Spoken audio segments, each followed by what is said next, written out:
What's going on, YouTube? Kamikazevondoom here with a special Division 2 video. So sit back, relax, grab that popcorn. You know the deal. Let's just jump into it, okay? So Massive Entertainment just released a interview podcast sit-down with Yannick, the creative director for this game. He's the guy. He's the guy. That's all I can say. He's the dude. If you ever want to, the old saying, stick it to the man, he's the man. He's running the show. Now, with that being said, this is a huge insight. This is a huge door opening, behind the scenes look at what's going on the developer side from the point of view of the creative director. So in this video, I'm going to do a live reaction and breakdown of it. It is Peter. It's hard to pronounce these names, obviously. I live in the States, and a lot of these names are, of different European descent. Everyone used to say Yannick, but then we knew his name's Yannick. It's just simple things like that, just punctuation.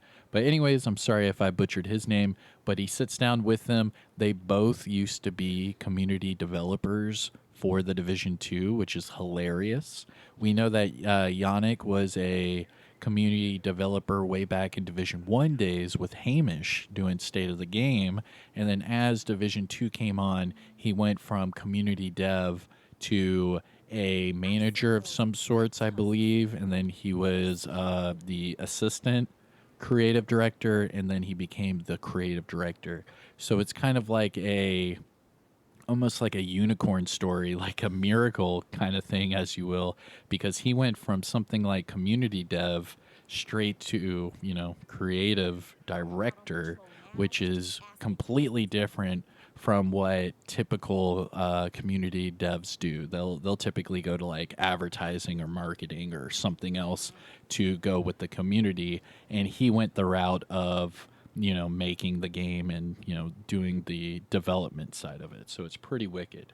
But all right, enough of me doing that. Let's jump straight into what they just released, because this was released within, a few minutes of me recording this. So I'm going to watch it with you. We're going to do live reactions and talk about it. So without further ado, here is Massive Entertainment's sit-down podcast interview, whatever you want to call it, with the creative director for the Division 2, Yannick. Hit that like, subscribe, you know the deal. Let's roll the footage. All right, this video came out roughly 40 minutes ago or so. There's only 10 views on the video, so you're going to be one of the first to hear this from the creative director for this game. Now, this is a interview podcast style, behind the scenes. I did one of these with Paul A about a month ago or so, whenever they were talking about him being a producer for the game, his background, things like that. And this one is all about Yannick. Now, the person that is conducting these interviews in this podcast style actually used to be a community developer for this game, did a few State of the Games, things like that. But just like everyone else, as soon as TU12 was said to be done, everyone branched off and did other things. So without further ado, let's jump into it. Hello, everyone, and welcome to Behind Massive Screens, a game development podcast here from Massive Entertainment. Maybe a little known fact for people listening. I used to work as a community developer for the Division franchise back in the day, a couple of years ago, and roughly a couple of years ago. It's been a couple of years. Almost roughly every week on our Twitch stream, I got to say two words, and I'm really happy today to get to say them again. Hey, Yannick. Nice.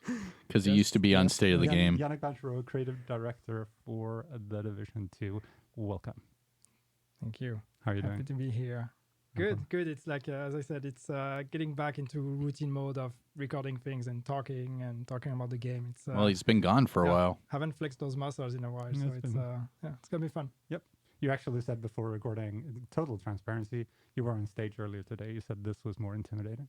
Yeah, it is. It's just, I find it even more intimidating than State of the Game, because State of the Game, you have a camera, you know where your audience is. Here's just we're just talking in an empty room, and like I'm talking to you, but I know other people are listening, so it's Yeah. I don't get the live reaction. I'm not the intimidating one, right? No. No. That's never been the dynamic between us. No, you're Who's the intimidating one? Intimidating one. That's true. But let's jump into the regular part of the program. Okay. You mean this is not about just us reflecting on the past? No, it's not one of those nostalgic, really boring one. Like two people maybe out there find it interesting. Back in the days. That's you and me. You remember. You remember that. Anyway, the first question I usually ask people, you're here as creative director. Yes. On a top level, what does a creative director do?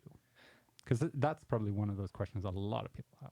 Yeah, I have that question too. So I'll give you my version of what I do.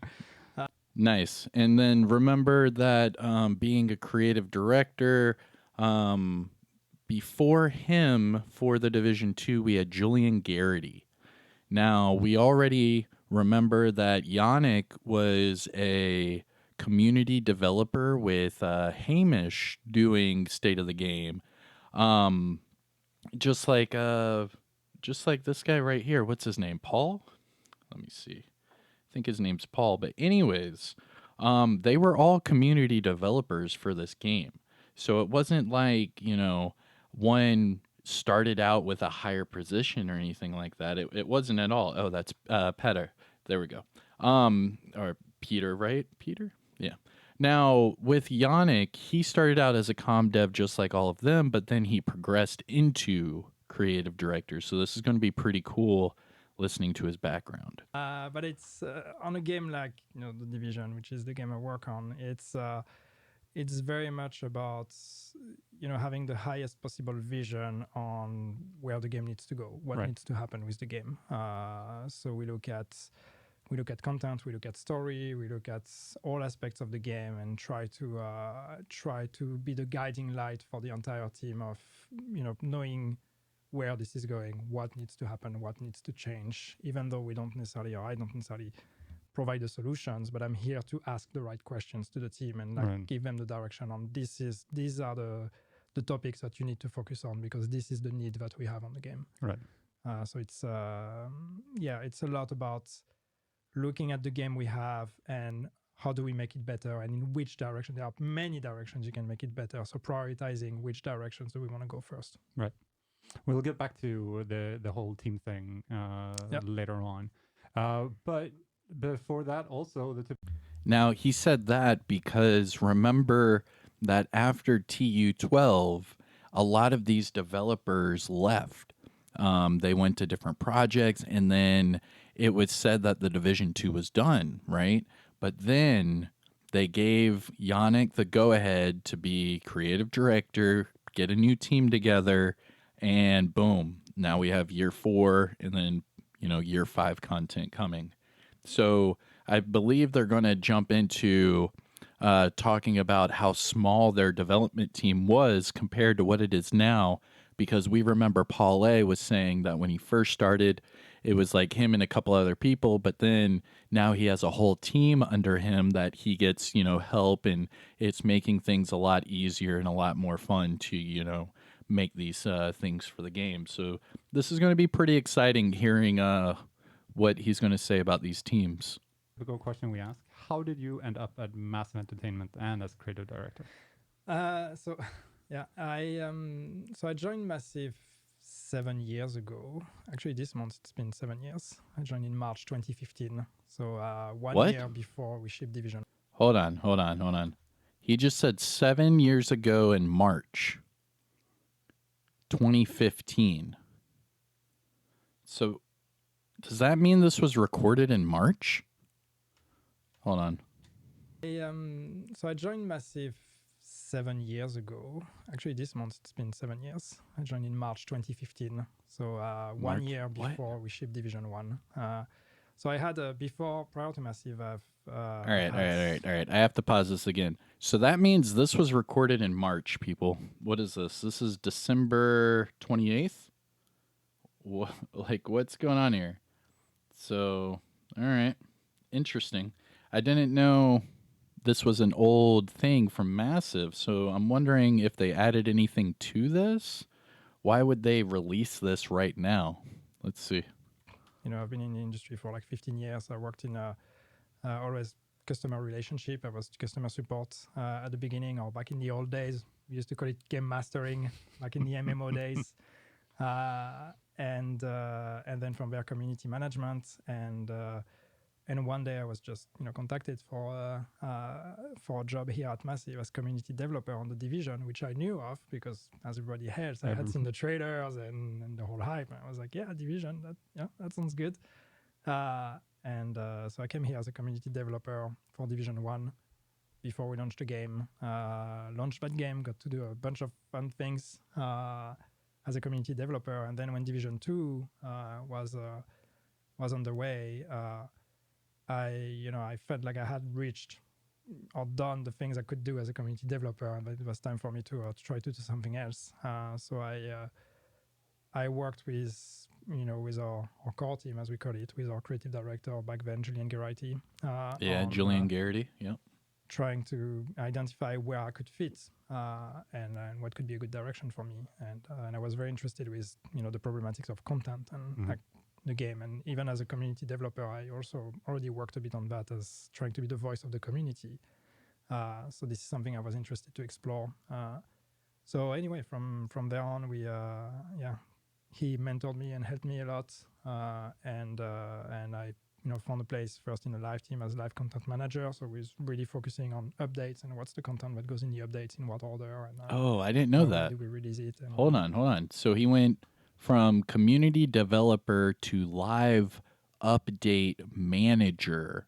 So that was where the stepping stones were. So he just said that he hooked up with Julian Garrity, the creative director that was on the Division 2, and he asked him, how can I get in a different position? I want to help more with this game. And he went from community developer to live update manager. Very interesting. I didn't know that. all of that.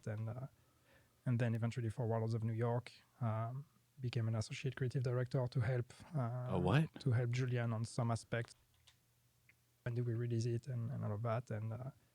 And then eventually for Warlords of New York, became an associate creative director to help Julian. Oh, associate creative director. Okay. Seasonality and all those things. And then after that, I ended up on my own, running the thing. Nice. So he went from community developer to live update manager to associate creative director, and then once Julian Garrity left for that Star Wars game, now he's on the hot seat, the creative director seat. Nice. This is insightful. We're going to talk about the thing soon. The thing. But for starting out, let's start somewhere in this jungle of topics. Yeah. You have new stuff coming. Yep. Yes, we do. Either very soon or it just arrived. It depends on when this goes out. Yeah. Who knows? But how do you Whoa. Sorry, I keep pausing. All right, so they don't know when this is coming out. They recorded this in March, right? We didn't get our update until May, so 2 months after this was recorded, and they didn't release this for another 9 months. So this was recorded in March, and now it's, the end of December. So they didn't know when they were going to release this. This is all very insightful. For a while, it's been a while since we've seen new content for the Division 2. Like, how do you approach creating new content from scratch, especially from your angle? Yeah, I think it's the cool thing with working on a live game is that you have a base product. So it's all about what does it provide, what does it lack, what is working, what is not working. So it's constantly evaluating, the strengths and weaknesses of the game, and trying to fill the gaps. So when we look at making new content, we are asking ourselves, what does the community want? What are the experiences that the game currently doesn't provide and could provide? What are the experiences that exist but we think we could make better? So it's looking at all of that and then comparing that with what team do we have, what resources do we have, how much time do we have? Because if it were up to me, we would do all the things. But there's a limit in how much we can do and in how much time. So it's a constant work of looking at prioritizing. Here are all the things that the game needs, but then what pieces fit in, right? Which parts of the puzzle because of the constraints. And from update to update, we may have a different direction. There are updates where we want to prioritize specific areas. So we're going to focus our efforts on different elements that fit in one theme. And then another update, it can be something else, or over an entire year of content or so. You can spend a year being like, okay, the focus on this year is going to be one topic. And every change we make, every piece we add is related to that topic. So it's really, it's really just about constantly looking at what needs to be improved, what needs to be added, and then prioritizing everything. It's just my work is always just prioritizing things over others. Yeah. So, heart crushing decisions all the time. Yeah, I was about to ask how those priorities are made. Like, yeah, there's many aspects. There's it's always at the end of the day, it's always how much time and effort do we put on it, and what do we get out of it? Yep. And there are things that we are really attached to and we would love to do, but when we look at how much time it would take and what would we actually get out of it, sometimes it's just not worth it. Not interesting worth over something else. Right. Whereas other things might take just as much time but have a way bigger impact. Yep. So that's how priorities go. It's just constantly looking at here's my set of data, here's my set of like the people, the time that I have, the feedback from the community, and this is all the information I have. Now what do I leverage that with? What do I make out of that? And there's 300 different things I could do. Yeah. So which one fits best? Which one is the best use of this time? Yeah. And that's the very special part of running a live game as well. Yeah. Now, I want to pause it right there, okay? Because there's a few things that we can touch on, because this does make sense, right? So just a reminder, this was previously recorded. I think they said something about around March, and they weren't sure when this was going to come out, okay? So we already know a lot of the answers to what he's saying, all right? So they started off with a small team, and then with him being creative director, he's like, okay, I have this team, I have this time, and I need to create this product. So what can I do in this amount of time to get the maximum, outcome? So think about it, right? He says that all the things they're doing, they're going to start doing topic by topic. They're going to start focusing on certain aspects of the game and then knock it out, move to the next aspect of the game, right? So with year 4, right, this started back in May, year 4. We were given new spotter. We were given flatline. We were given pulse resistance mods. You can see a theme there. It had everything to do with pulse. We had flatline come out with the King Breaker. We had the Dare as well with the perfect flatline. So everything was revolving around that pulse and resisting the pulse. So you could see, it kind of makes sense where he's like, all right, we're focusing in on certain things to try to increase the overall, productivity of this game. And it actually starts to come to light because over these last few months, we've heard from them that, they don't have a specific PvP team. So with that being said, he's allocating all of his resources to figure out quality of life and different sorts of PVE avenues that he wants to go, while trying to figure out how to increase the quality of life of PvP without actually having a PvP team.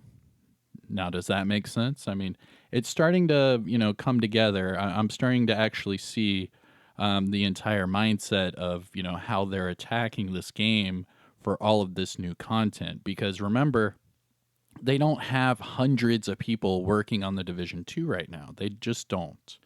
The Division 2 is in the middle of year 4 of the game, and we're heading really closely into year 5. Now, year 5 technically starts in May if you were to go from season to season. However, year 5 is actually in March. That is 5 years from when the game was released, is in March. But as far as their seasons and as far as the content goes, with it being delayed and whatnot, now year 5 is looking around like May, June-ish time frame. But this is quite insightful, so let's get back into it. Yeah, I think it's very different. And if you would ask a creative director working on on an unreleased game, it's a very different work. And I cannot talk about that because I have seen it, but I haven't done it myself. So I wouldn't want to try to pretend that it's the same job. It's very different. Yeah. But running a live game, it is that. It is about, and that's the good thing about it as well, and that's why I love doing what I do. Is just you can always make it better. Yeah. You can always make it better. It's never too late. No. You can make mistakes when you're running a live game because you will always have an opportunity to come back and revisit and fix and improve and iterate. So you take things one at a time on several timelines. You try to look at short term, mid term, long term. Look at what fits where. Make assumptions, take the data, make all those decisions, and then you put it out there. And either it works, that's great. It doesn't work, it's not the end of the world. We can always come back and revisit it. Yeah. That was always the exciting part, and I guess it very much is for you. Like things change all the time. Both as working on the inside, but also as a player, watching the live games that I personally play the most, like watching the evolution constantly and the changes. Yeah, it's always it's a big set of Lego. So you move the pieces all the time, and then you rebuild it, and then you dismantle it and rebuild it again, and it's just it's always moving, it's always changing. But at the end of the day, every live game have that thing in common, that the older they get, just the better they are. Yeah. Because that's what you do when you run a live game. You just make it better and better. Yeah. So what can you kind of, I think it's actually wrapped up in everything you've talked about now, but like the main challenge of running a live game, what would you say that is? It's, I think the main challenge is trying to reconcile what the players want and what we can do. Because a big part of the priorities is also community feedback and community wants, but there are things we just can't do, or there are things that are just not really not the best investment for us. And sometimes it can be a good one because just doing something that is for the community can pay off big time, but it's not always the case. And I think that's the hardest part with running a live game, is that the players want something. Like, every player has an idea of how they want the game to be, and you need to take that and translate that into insights and then compare with what you can do, what you think the game needs. Sometimes it goes together, it marries really well, and that's great. Sometimes it doesn't, and you have to make a decision between one or the other. Yeah. And that's the toughest part, because a lot of those decisions are also based on constraints and requirements that you just cannot explain. Right. Of course, we're not going to go out there and talk about budget, talk about resources, and talk about all the actual conditions under which the game is made, because that's also never a good justification to tell the players, hey, we can't do that thing because we don't have the money or whatever. Right.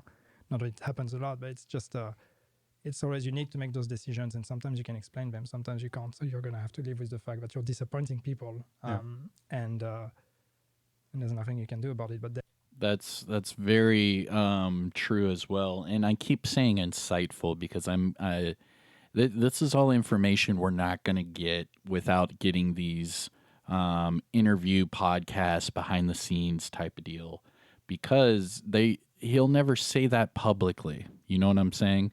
He just said right there that there are many decisions that they make that they know is going to upset people, but they can't say, hey man, we don't have enough budget to do this and this. We have to do this, because they know it's going to piss some people off.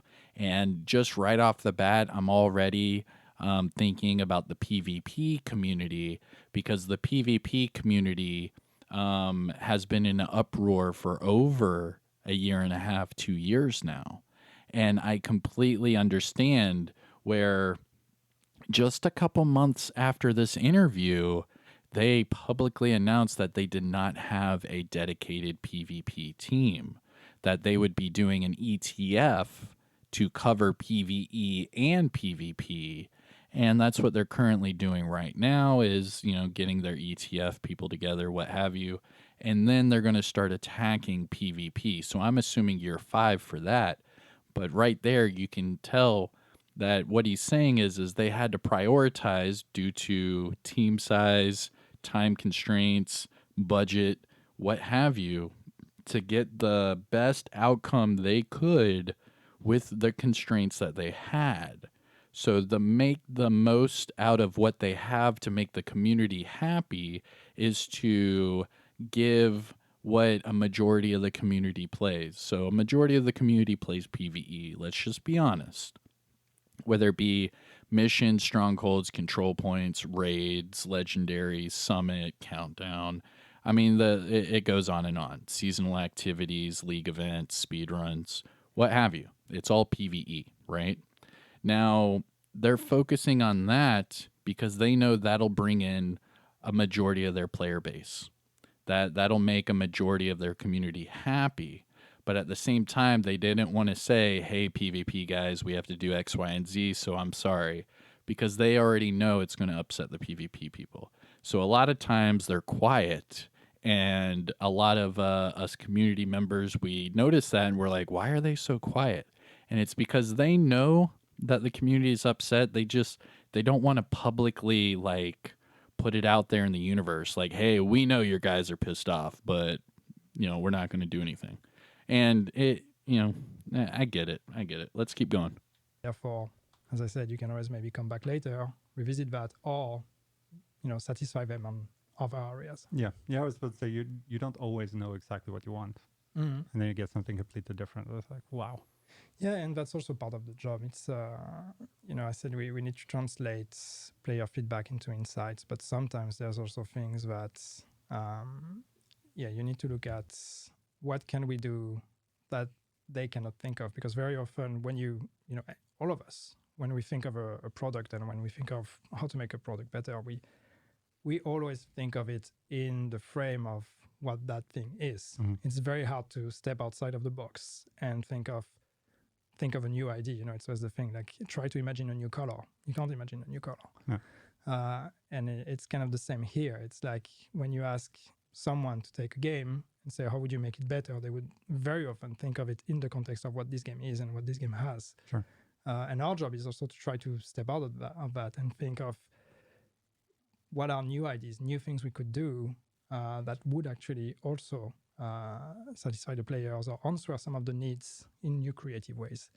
That also means taking risk because you never know until it's out if it's actually going to pay off or not. Of course. So you have a bunch of different things here. Before I really want to talk about how a creative director, or you and your role as a creative director for this particular project, work with your team. But I just want to touch really before we kind of lose that touch. The community angle here is, of course, really, really interesting. You worked as a community developer for a long time. Like, how do you bring that background with you into all the stuff that we were talking about now?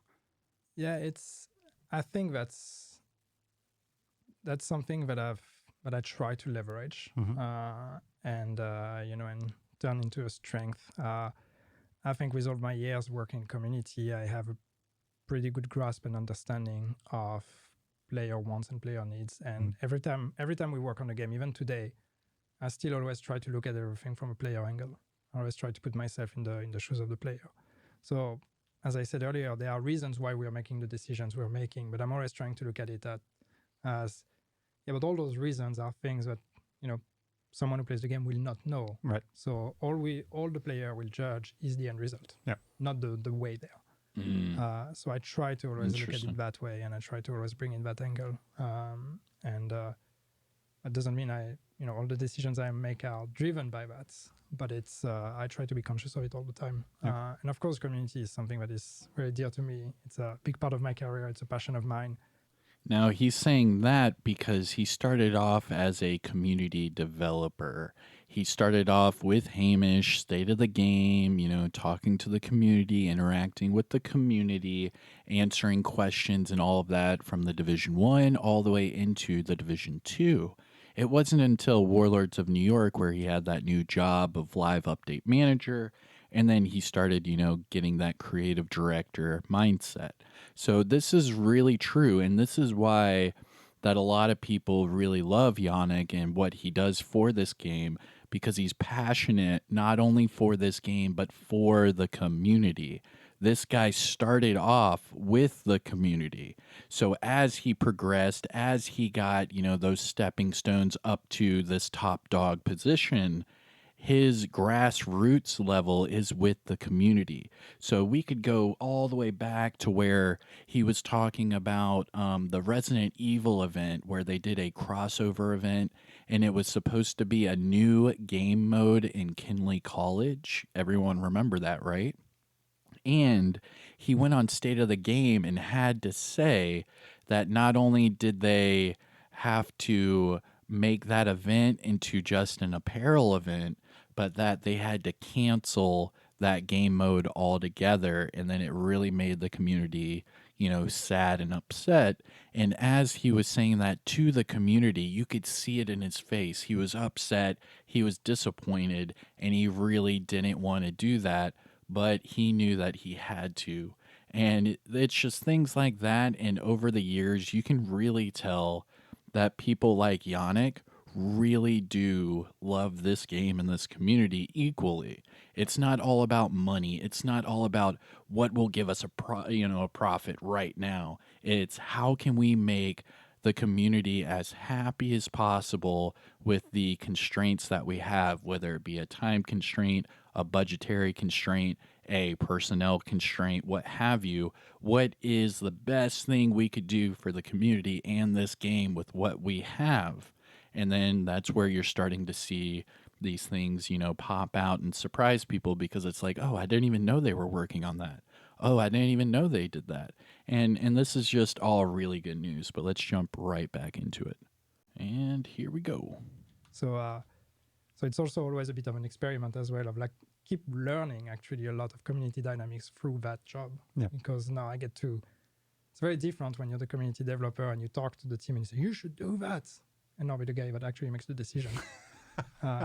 And I have a community developer in me that tells me, hey, you should do that. But then I'm like, yeah, but actually I can't. And that's terrible because I want to argue against myself. It's not always negative, but it's, No. it's something I bring with me and I will carry with me all the time. Yeah. So jumping from that to your team, how do you work? Again, we're always talking from the perspective of your job. Yep. Like, how do you work with the overall the Division 2 team? Well, I like to think that there's probably very different approaches you can do that, but I don't want the relationship with the team to be completely top down. Like, I'm telling you what to do. I know better than you do.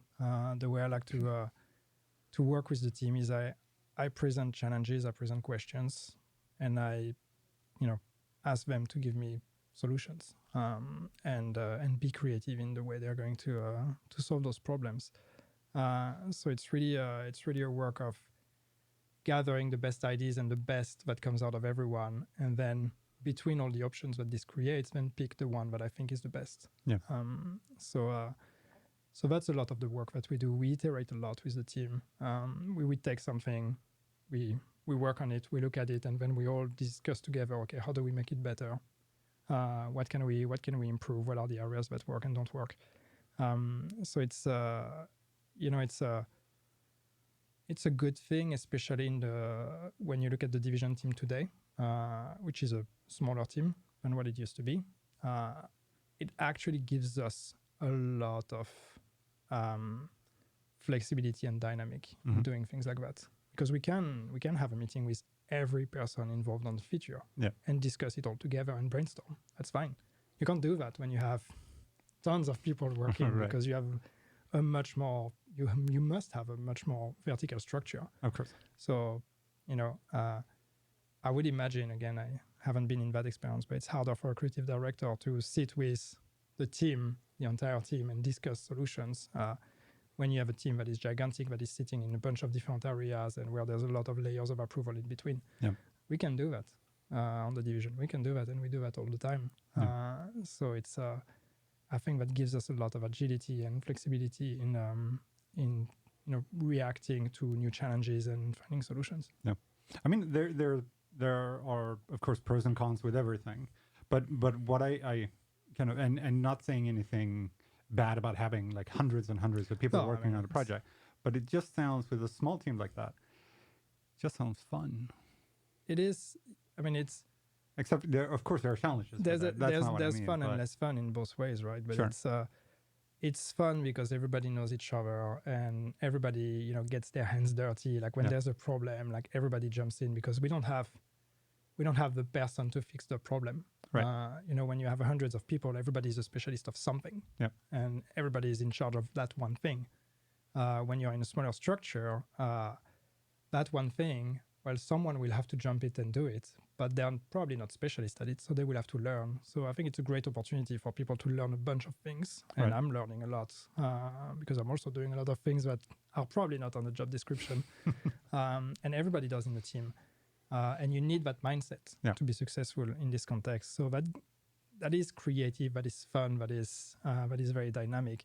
Of course, sometimes it can be a problem as well, because if you don't have the person to do the thing, and nobody knows how to do it, you have to find out how to do it. Sure. And that can make some things much slower than they would be when you have many more people, because again, when you have a lot of people, everybody has a place. The whole machine works because everybody does their job. So it's a trade-off. Really. It is a trade-off, but I really enjoy it. I think we have a really good team and we have a good relationship. So. I'm really looking forward to keep working with them. Yep. Let's actually move over a little bit to what you've been working on. As you said before, either the update has either arrived or will be out very soon, We'll see. Depending on, again, when this is published. But let's talk about the update itself. Yes. So still sticking to kind of the more philosophical angle for a moment, like coming towards TU15, what was it you wanted to accomplish? What was the philosophy behind the update? Well, TU15 is a very specific beast, because the context is that it comes after over a year of no content for the game, right? But it's also something. Yeah. So this is actually before year 4 came out, is what they're talking right now. And this is where they had the smallest, team of developers over the last few months. Obviously, it's gotten a lot bigger and better, and they are working on other stuff for year 5. But this is, all very telling stuff. Remember that, like the specialization revamp, they were first talking about that, and then that got pushed and pushed and pushed, and then finally, it's pretty much gone now. And that's what he's saying right here. He's saying that if they just focus on one area of the game, and that one area could potentially mess up the entire game, they don't want to do that. They would rather pick and choose what parts of the game to focus on and hyper focus on. That way they can make the quality of life of the game better, because like he said, during these live games, the longer that these live games are active, the better they get. And that's true for the Division 1 and the Division 2. They are both way better than what they were as soon as they came out because of the updates, because of the tweaks, what have you. I mean, some people like some updates more than others, but it's all personal opinion.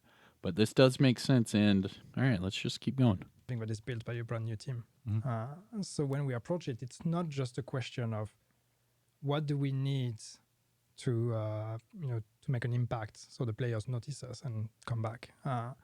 It's also a question of how do we make that a learning experience for the new team, and how do we use that to try to have them learn all the things they need to know, so then we can keep going. Because if you put all your eggs in that basket of TU15 and say we're gonna make that as big as we can, and you don't think about the future, cool, you ship it, it's good, it's big.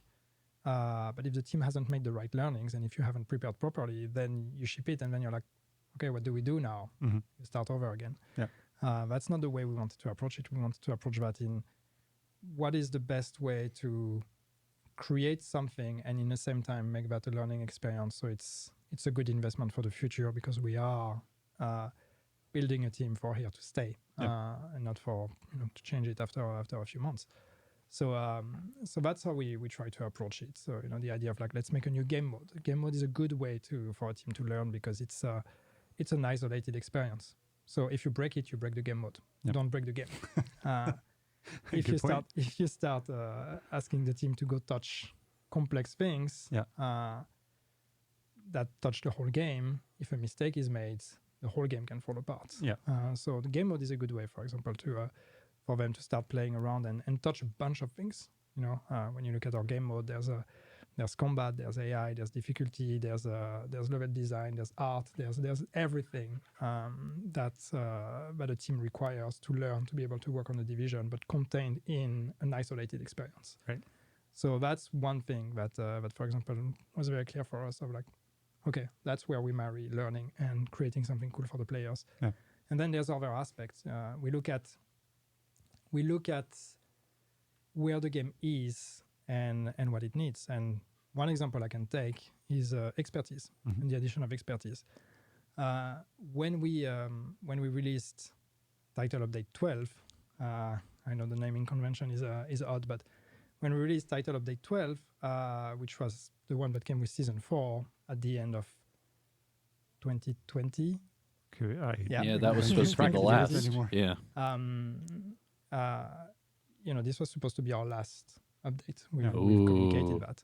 Ooh, we're getting into some juicy stuff here. Okay, so now we're going to be talking about the steps that were taken as soon as Ubisoft decided to pull the plug after TU12 and making him creative director and going for this new content. Oh, man.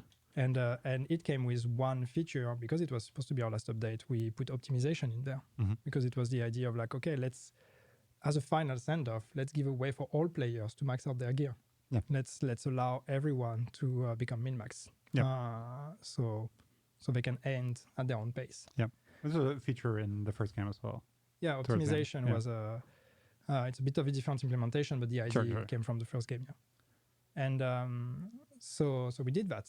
But then, of course, we are not stopping. We continue. We decide to keep going. But now we have a game where everybody can be min-max. So now we start thinking, okay, now we need a new progression. Right. We need a new chase. We need a new thing. Expertise. That's going to allow some players to stand out. And that's, as part of my job, for example, this is me going to the team and saying, okay, we have optimization. Everybody can max out their gear. So we need a new progression system. We need a new chase. We need a new way for people to become more powerful. And I present that problematic, and then the team can think about it and provide.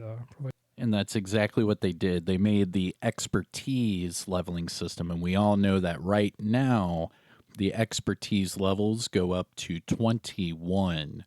So once you become proficient in all of those items, you can then upgrade those items all the way to level 21. So you can get 21% more weapon damage. You can get 21% more armor on that certain item. You can get 21%, whatever into your skills. I mean, there's a lot that goes into that expertise system, and this was before that expertise system was even released, but that's what he's hinting at right here. Solutions and ideas, and that's where expertise was born, for example, as a new thing that would be kind of a new driver and a new way for players to progress and gain power. Right. So that's also an example of that. And there's also the idea of looking at, when you make a live game, one mistake that can be made is to always try to come up with new things and always add new things on top. But you have a pool, you have a gold mine of existing things, and some of them are super underused, and it's always much cheaper, very often much cheaper in terms of time and resources and all of that and investment to take something existing and make it better rather than creating something new. In the context of TU15, even though now we've announced that we're delaying that, but the specializations revamp is one example of that. This was a core feature of Division 2 when it launched, but it never really was used the way we wanted it to. So this is an opportunity for us, again, thinking of new team, the time we have, like how can we have something that makes a big impact, that touches a core mechanic of the game, but that doesn't require us to reinvent something completely new. And it's just an improvement exercise on something existing. And that's where we do specialization revamp. So yeah, it's a lot of different problematics, and there's many other things we could have done. But this is, these are the main areas we decided to focus on. Another area that maybe we're going to talk about is story. And we know that there's a big attachment to story in our game. And in the past, after Warlords of New York, we've been delivering story through seasons. And we have big ambitions with where the story is going, but seasons is it's limited in how much story you can give through the existing implementation. So that's also a focus we made on how do we improve that, because we want players, when they come back to the game, we want the game to immediately feel alive, like there is something going on, there's a story. So that's also a reason for me to come back. It's not just about mechanics and grind, it's also because there's a compelling call to action and I need to answer it. Nice. Now this is kind of where they're segueing into the other stuff, but I did want to touch on a few things that was said there. So starting with the expertise.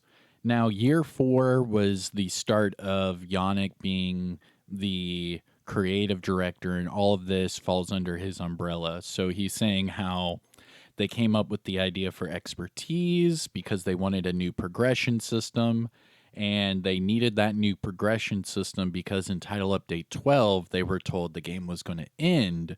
So they decided to come out with that optimization station. Now, a lot of people in the community, as soon as that optimization station came out, everyone was like, yo, the game's dead. That's it. Game over, right? And they were right to a certain extent, because Ubisoft behind the scenes were done with the game. They were like, all right, TU12, we're done. Boom. But then they had Yannick become creative director. They, gave him a team, and they said, all right, come up with new stuff, make this game better. And he's explaining the entire process, and this is so cool. I'm going to listen to this a few times just to get all of the details.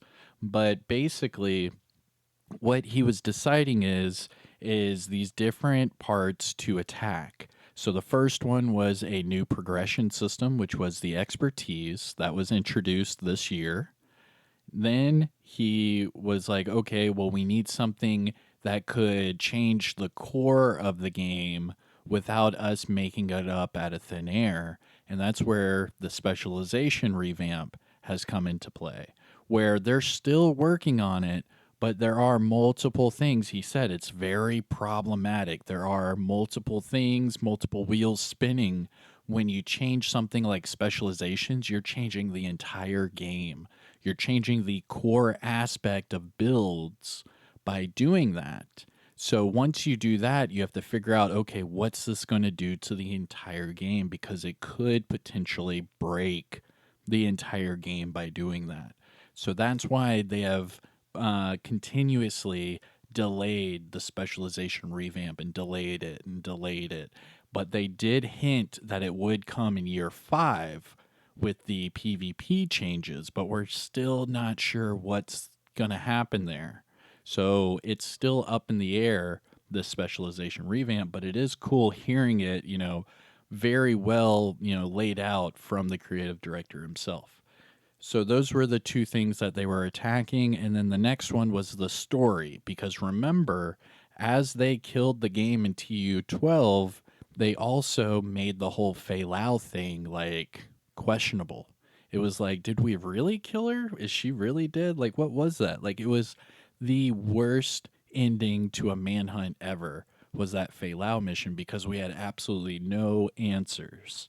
But that's when they continued the story, and I think that's what they're about to get into here, where Fei Lao was playing undercover, and Barnum Schaefer was in on it as well.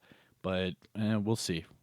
The story is on the list. Yep. Let's get back to that topic soon. I thought we would talk a little bit more about the new game mode countdown. What's the approach? Can you tell us about countdown? What you wanted to accomplish with it? Because it's been on the PDS now for a while. People have been playing it. Now, just so you know, with countdown, I myself was lucky enough to play with Yannick here. He joined our game during the PTS, and when we were first introduced to Countdown, he actually played a couple games with us and asked us questions. We asked him questions, and it's all on the channel. But what he got out of it was we wanted different difficulties, which they gave us later on. And, we wanted it harder. But what they also changed was like, the drop rates, the hunters, things like that. But what was cool is that we actually got to sit down with him. We played Countdown. We were like, okay, this is a little too easy. Can we get different difficulties?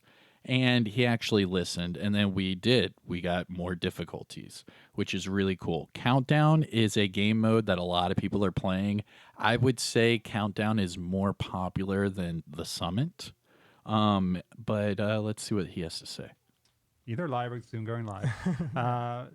When you created Countdown, what was the idea behind it? Yes, the idea with Countdown is, we try to look at when we do game modes, we try to think of what place does it feel, what experience does it create? Because if it's just to create a game mode that is redoing something that another one does, again, that's the same problem of creating something new when you could just improve the original. So with Countdown, what we identified as something that could be interesting to do is kind of immediate, short session, intense action. Yep. The idea was, let's have a mode that is not a grind mode. It's not something you're going to be playing for hours and hours and hours. You can, but it's not the intention here. Let's have something that is quick, fast-paced, palette cleanser in between two activities. Or when I log in, I don't really know what to do yet. I can do a quick countdown, right, to get in the mood, to warm up, and then I can decide what I'm going to actually invest the rest of my time with. Yeah. Or I finish an activity, and I just need a quick action to get the adrenaline. And you see where right here he's explaining that Countdown is supposed to be like a palate cleanser. It's not something that you're supposed to, farm your socks off, even though a lot of us did, and a lot of us still do. Now, I understand a lot of people were saying, hey, it's just another, copy and paste of whatever, and they don't like the timers, they don't like the hunters, they don't like the drops. I mean, there's people that don't like Countdown at all. Now, in my personal opinion, I think Countdown is leagues above the Summit. I am not a fan of the Summit.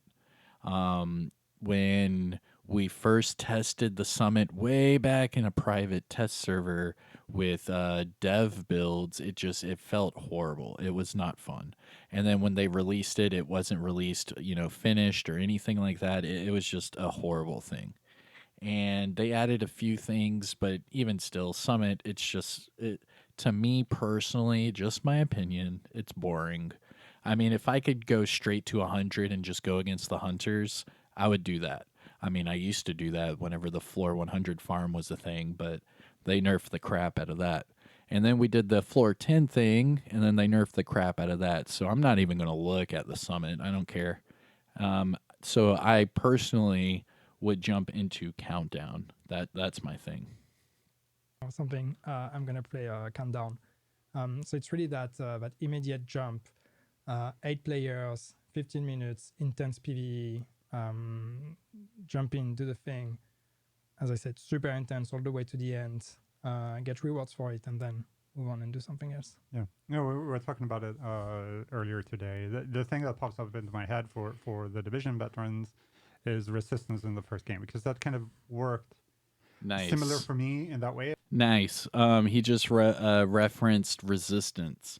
So resistance in the Division 1 was added at the very tail end of the game's life cycle. So West Side Pier was added to the Division, and inside West Side Pier we had 3 different resistance locations. Now resistance was a PvE horde mode where it would just be wave after wave after wave of enemies. Some waves would be different, some waves would be boss waves, what have you, but it was basically just a horde mode where you would just sit there and just go against enemies until you died. Some people would get up to like wave 100, you know what I mean?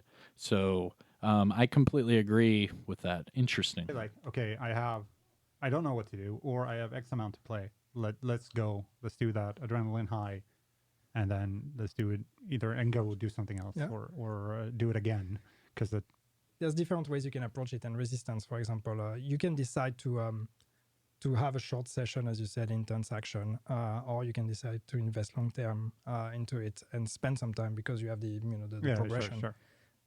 It's just because I'm bad and I died after like, early on. Well, there was a clear end. Yeah. That's the cool thing, and that's also what we wanted out of Countdown is it's a mode that tells you that's it, you're done, Yeah. you're finished, you can play again, but this is a clear moment to stop. Yeah. And not asking you, do you want to play again? Do you want to play again? So because that's if you don't do that, then some people will just stay where they are because they are never provided an opportunity to stop and think, where do I go now? Right. So again, Countdown is really this fly in, I do that, then I fly out, I'm back at the boo. Now I can think again what I want to do next. Yeah. But then let's talk about that thing that we touched upon, the story. Yes. Ooh. Because Oh, Fei Lao. Yeah. you're getting back into the story. And All right. Yeah. So the reason why they're laughing right here is at the end of TU12, the community was so pissed off because they did a state of the game and they were like, all right, guys, we'll see you after the holidays. And then they never came back. They never came back. They never said, oh, hey, guys, we're going to, shut down the game or anything. They just never came back. And then for a year and a half, we were like, what the hell is going on? This game is completely dead. They just gave up on it. And then come to find out they didn't. They were just a completely different team. It was, a small team. And then they just, came up with year 4 and year 5. And then it took them a while to, make it happen. But that's funny because the way they ended the story, everyone was pissed off about Fei Lao. I think I even made a video as soon as it came out saying, what the hell is this? Like it was completely crazy. So they're laughing because they did end up bringing back Fei Lao in a way. in a pretty major way. Yeah. I mean, when we started thinking about the next seasons and where the story is going, we felt like our job was not completely done with the Phalo arc, and I think a lot of people in the community would agree with that. So it was clear for us that this is the event we want to build upon. Right. We want something, even though a year and a half happened for us players, for your agent, it is immediately after. Right. You took down Phalo. Spoiler alert. Spoiler for Huge season reveal, 4 yeah. for content that is a year and a half old. Yep. You took down Phalo, and immediately after that, what happens? Because it creates so many questions. Yeah. The events of season 4, like Phalo was dead, she went rogue and she died. She, spoiler alert, she killed the president of the USA. Why did she do that? What the hell happened? And you finish the season 4, and that's it. Yep. You know, you have all these questions that are open. So we wanted to provide the idea that it's not just you that are confused, the player, but it's in this world, people, the agents, all the people who knew Phalo, they are also just as confused. Yeah. Like what happened? And we can't imagine continuing the story without addressing the fact that everybody is wondering what did she do and why did she do it? Yeah. And to be honest, like when we did season 4, we thought we provided some answers. When you listen to season 4, there are a lot of elements here that that tell you a bit on the motivations. But what we've seen when players played it is that it didn't really click. Like we saw some players and some of our lore experts that actually didn't understand the way we thought they would understand the story. Right. So on one hand, that's okay. Well, maybe we could have done a better job, but that's a great opportunity for us because that means we can keep exploring that. Yep. And we can keep digging a bit deeper into that story and into all those motivations. And keep building that narrative. Keep building, even though Phalo is dead, she's still a very important part of our story. Yep. I think there's interesting thing there that again we talked about before recording this about kind of it was the idea, as you said, that the game was finished in quotation marks as of course still going, but that it was ending, so to speak. Yeah. And that was with season 4, right? Yeah. So I said about the fact that I mentioned that not everybody understood when we did season 4, and there's a bit of a context here on behind the scenes here, pulling the curtain a bit on what happened. And there's two things that happened with the second year of content for Division 2. The first thing is we knew fairly early on that this was going to be the last year, or that season 4, TU 12, would be the last TU for the game. So when we approached that year, the idea for us narratively was, okay, we need to bring this to a conclusion, that story, and especially the events of Warlords of New York. We need to bring this to a conclusion.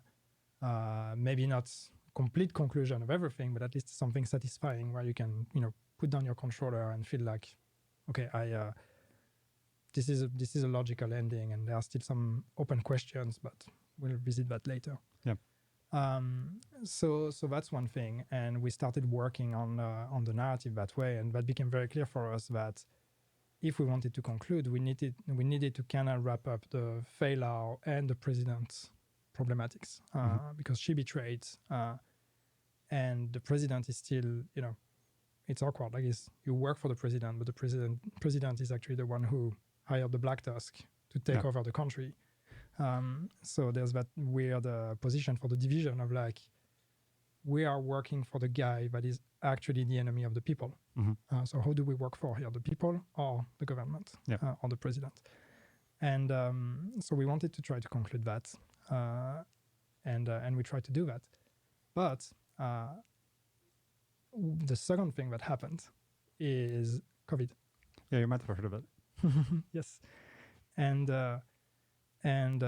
everybody has heard like the impact that it had on some projects and a lot of delays and all of that. But another impact that we had was one of the impacts is voice recording.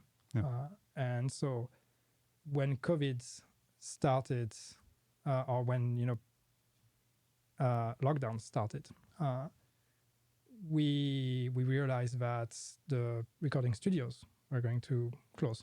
Yeah. And so we had to basically very quickly write our scripts and record them before everything closed down, because once everything's closed down, well, you have the actors at home. How do you record them? Yep.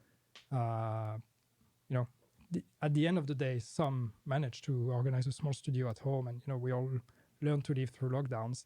But at the beginning, we had no idea, so we had to prepare with the possibility that we wouldn't be able to record any voices for who knows how long. So we had to very quickly get those recordings in before everything went on lockdown. So we rushed it, and we rushed it, and so we went through it, and we reviewed it, and we thought we were in a good place. But normally, you iterate a lot, and even after recording, usually you iterate and you re-record, because once you have it in the game and you play it, you're like, okay, that works, that doesn't. I got that, I didn't get that. We didn't have the opportunity to do that in this case. So that's probably one of the reasons why the ending of season 4 was not as satisfying and impactful as we could have made it. Because we just we had to wrap it up, and we had to do it very quickly because of the uncertainty of what COVID would mean for us. So that's that's not the case for us anymore, because now we have solutions. Even if there are still lockdowns, and hopefully not, but even if there are, everybody found ways to work through that. So now we can record even through lockdown. So that specific problematic wouldn't happen again. And now we can again iterate and spend a bit more time and really polish things the way we would want it to. But back then we couldn't. So it's not me trying to find excuses, but that's one of the reasons why narratively it wasn't as strong as we would have wanted to make it, especially for a character that as important as Feilau. But as I said, we're a live game, and we can always revisit, and even if a character is dead, that doesn't mean the character is gone. All right, so basically what he's saying is during the pandemic and everything, that end of season 4 and that Feilau mission, they were not able to complete the actual arc of that mission, the cutscenes, everything like that. So whenever you killed her at the end, there was no voice recording. There was no nothing. It wasn't Feilau deceased. There was no Isaac. There was no cutscene of her talking or anything at all. And it's because all of that happened during the lockdown, and then the voice actors scheduling, working from home, all of these different constraints made it to where it was, impossible to finish it. So that's why as soon as year 4 started back in May, they started right back up where they left off. That way you can, kind of follow it. So for all of those new and returning people, you see it seamlessly where you're just going through the story. And I mean, it's pretty cool. I get it. But that does suck, because when that Feilau mission came out, I was so pissed, because it was we did all of that for this. She's a main character in every Division game so far. I don't know if she's going to be in Heartland. I doubt it. I don't think she will. I don't think anyone in the Division universe will be in Heartland. That we know anyways, but definitely the Division 2, and the Division Resurgence coming out on mobile, Feilau is a big character. So whenever you're, supposed to do this manhunt mission to take her out, you would think that there would be this special cutscene or something, you know what I'm trying to say, this big send-off, kind of like what we did with Aaron Keener. And I don't know. That's where I'm going with it. I think in general, it's a very interesting, because we all know the impact that the pandemic had on ourselves, in our day to day, and people in whatever industry we're in. But And we know, as you said, about the delays and stuff that happened within Yep. the gaming industry. So many games got pushed, but at the same time, it's not always that you know what actually happened. Like, why are these delays happening? A couple of companies have said why, Yeah. but hearing that, like, Yeah, it's not just always a matter of, people work from home and, they don't work the same from home. It's when you make a video game, and I'm sure that's true of many other things out there, but I can speak about video games. Yeah. There are so many moving pieces, and some of them can still be done from home. Some of them are much harder to get done from home. Yeah. And if one piece is missing, sometimes an entire feature or an entire part of the game just cannot make it for one small thing. Yeah. And that can happen. Yep. But now because of this, we're getting the continuation of the story. Yes. So now we are back, and now the story continues. And Yeah, but I mentioned the fact that with year 4 we want to focus on stories. So we want to take the learnings from year 2. We are still going to use seasons as a narrative tool, but we've made some changes and improvements. Some pretty significant ones that I'm really excited with. That should help make it more compelling and more understandable. So at the end of season 9, I think things will be way clearer. Sounds good. nice. I'm gonna ask the real Now we're already at the end of season 10. So now we've already seen even more. So we already have the story of how Fei Lao kind of went undercover with Schaefer to take down Keener and those rogue networks. And then they found General Anderson and Natalia Sokolov. We just finished the General Anderson part in season 10, but we have yet to go up against Natalia. And I have a feeling that we might get that in the next season for season 11, but we'll see. That's where it's going as far as the story. But we have, so many more questions. games journalist question. So you announced this is the first update of year 4. That implies that there's more coming over the course of the year. That is true. That's we leave it at that. No, we know spec. So spec revamp we've said is it's not going to make it in this update for also some of those reasons of, as I said, sometimes there's one piece missing and the whole thing doesn't click, and that's one of those cases. But it's almost there, so it will make it very soon. And we have pretty much hinted or confirmed that we have a full year of content. As I said at the beginning, when we took over that team and that assignment, we immediately worked with the idea of this is for the long run. We're going to keep working on the game. We're not making one big, hey, come back update, please come back to the game, just to drop it again afterwards. Right. That's really not what it's not what anybody wants. That's not what the players want. That's not what we want. We're all passionate about the game, and that's why we're here. So so we want to keep working on it, and we want to keep building. Yep, it's our baby. It is. Nice. Thank you. All right. No, wait. I was going to say thank you, but I'm going to ask one question, which is tricky, I think, in your role, though. Okay. But if do you have any advice for people sitting at home that hear creative director and they hear your description? And we talked about live games and all that stuff. I mean, so many shooter fans or MMO fans or online fans in general, they want to work in that space. Do you have any? Do you have any tips for? It's tough because I don't think there's one way, and I think that's exactly my tip. There is not one way of, at least in my experience, of becoming a creative director. I'm a community guy. If you would have told me when I started here that a community guy could become a creative director, I would have said no way. Because usually when you're in community, very often you go to marketing, which is fine, but that's not where my passion was. So I think it's really about being curious and trying to understand the craft of how video games are made.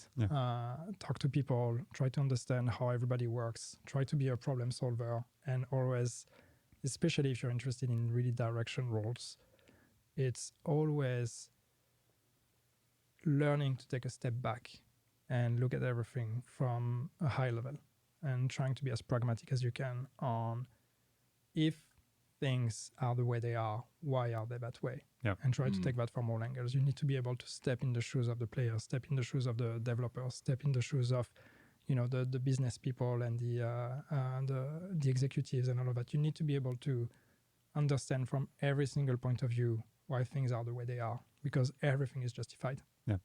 There's nobody evil that wants harm.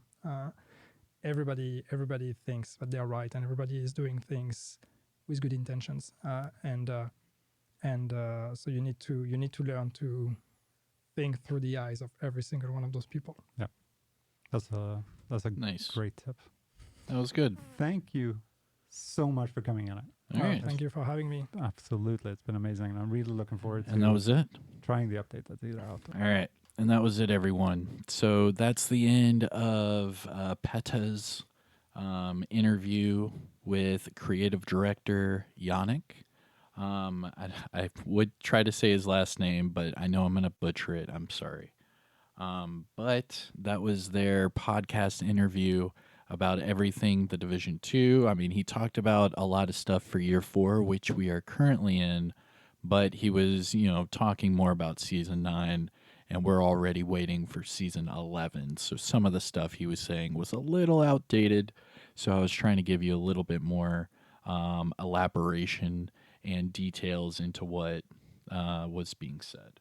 But all right, everyone, if you felt like you learned something or you enjoyed this video in any way, shape, or form, make sure you hit that thumbs up. Subscribe to the channel.